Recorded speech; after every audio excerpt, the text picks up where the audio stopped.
Did you know that your diaphragm is directly connected to your heart? Through a fascinating fascial structure called the Phrenopericardial Ligament, your breath and your heart rate are in constant communication. Today, I'm going to actually show you how to release this connection very gently so that you can help to support breathing, heart rhythm, nervous system regulation, and even emotional well-being. So why this matters? This isn't just anatomy, it's a powerful communication hub. The Phrenopericardial Ligament links your central tendon of your diaphragm to the fibrous pericardium of the heart. So recent research shows that ligaments are not passive stabilizers. They're richly innervated and sensory, meaning they actually influence proprioception and movement, heart rate variability and vagal nerve tone, of course, breathing mechanics, emotional states, and even trauma patterns. So when this ligament is restricted, you may not just feel it physically, but you also may feel it emotionally.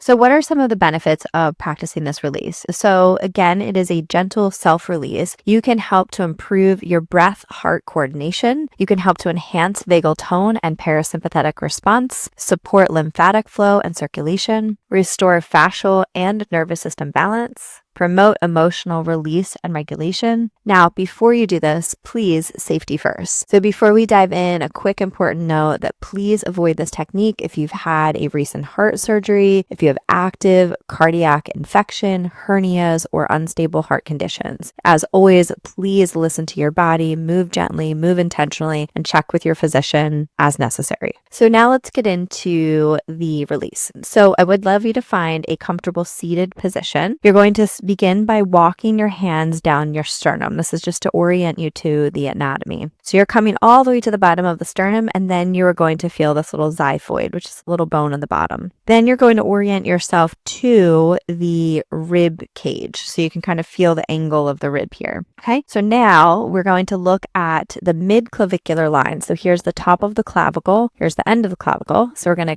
intersect that right at the mid-clavicular line. And if you draw this imaginary line here, we're going to come right inside of that towards the midline. So again, we've oriented ourselves from the xiphoid process down under the rib, coming mid-clavicular line. And then from here, we're going to begin to start to move under the rib cage. So what I'd like you to do is take a breath in and then begin to kind of sink your fingers underneath of the rib cage. I know, just be patient here because this is new to you, probably feels very different. So you do need to make sure that you're kind of moving through the tissue and you're moving under the rib cage. That is very important.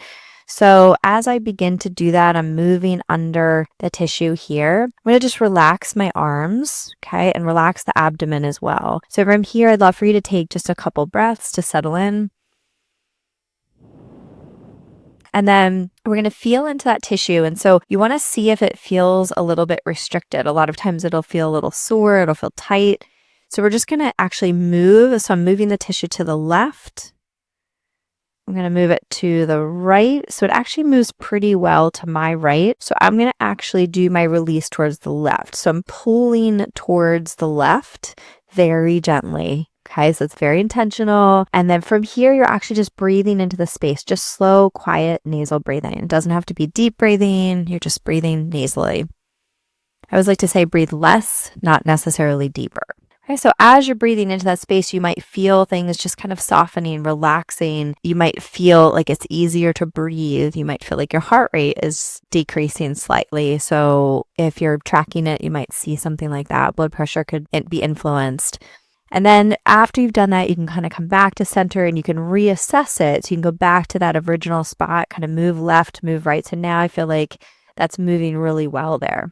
So ultimately, you're helping to create space between the heart and the diaphragm. You're trying to create elasticity. You're trying to create blood flow, lymphatic flow in this space. So visualize the tissue relaxing, softening, lengthening. You could stay here for 3 to 5 breaths. You can also stay a little longer, but you're always listening to your body. You could definitely repeat it as needed, but always keeping the motion gentle and subtle. So you may notice also a sense of lightness, of calmness, of deeper breaths afterwards. All of this is very normal and common. Your breath is the most powerful regulator, and when you connect your heart and your diaphragm, you not only unlock better physiology, but you also unlock better emotional resilience. If this was helpful, give our channel a subscribe and stay tuned for more videos like this on root cause medicine.